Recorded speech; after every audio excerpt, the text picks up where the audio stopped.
John Franklin, and I'm back for another movie review, as I always have been throughout this whole month of October. John Franklin's top 31 all-time favorite scary movies.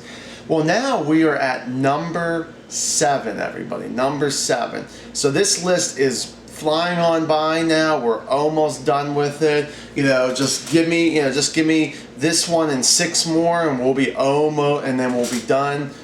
And I can move on to another project after that. So anyways, number 7, Hellraiser 2 Hellbound. Whew, what a film this was.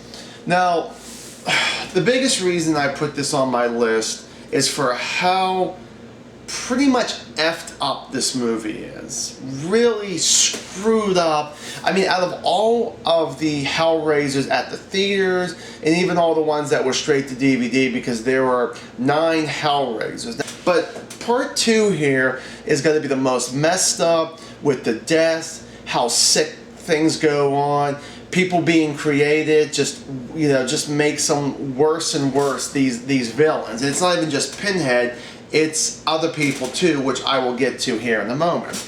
Well, we actually started off flashback here with Frank and all of that in the first one.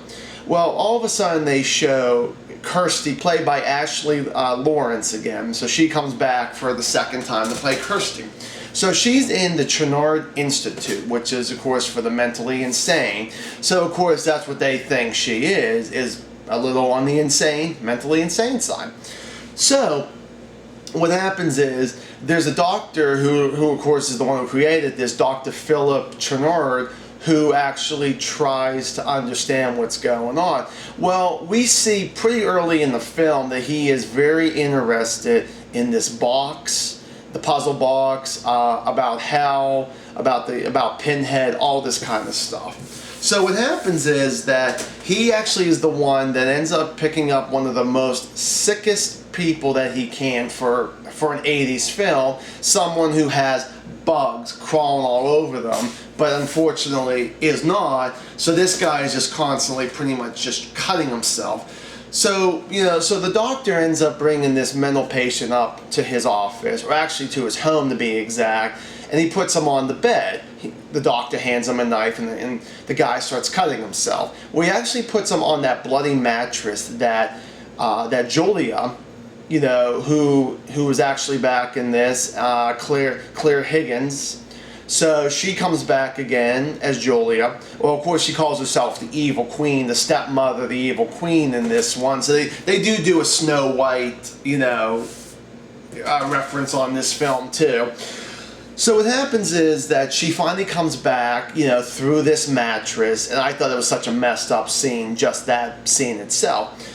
Well, the person who actually snuck into his place, his name is Kyle. He's a young doctor at the institution. Well, he actually starts becoming friends with Kirsty, and the thing is that pretty much this was a surprise to me, because he wasn't one of these people that made it throughout the film, or at least made it far out to the... No, what happens is pretty much they end up both... characters end up at the doctor's house while he's not there. They end up actually going back to hell. What happens is the doctor ends up picking up this girl with no name. They don't know what her real name is, so they just named her Tiffany. So the thing is that Tiffany ends up opening up the box, and a lot of people end up in hell. So, well, a lot of the characters do. Well, Julia ends up, sending the doctor on a really messed up... This is where a character gets created. The doctor becomes something much worse than what he is.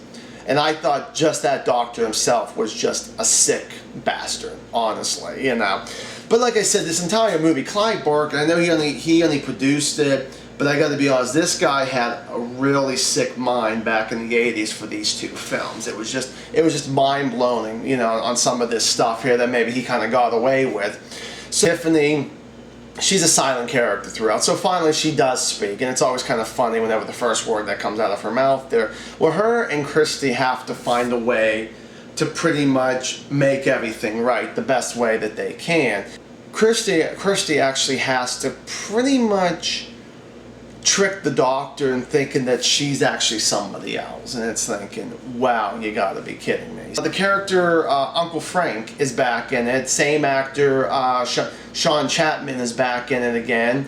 Well, there ends up being a fight scene. I don't know if you'd even call it a match or just a slaughter or whatever, but you had the Doctor versus Pinhead and his Cenobites. Okay guys, well once again, thank you guys so much for watching. And we are at like I said, this was number 7, Hellraiser 2, Hellbound. So guys, as always, please subscribe, please like, please comment.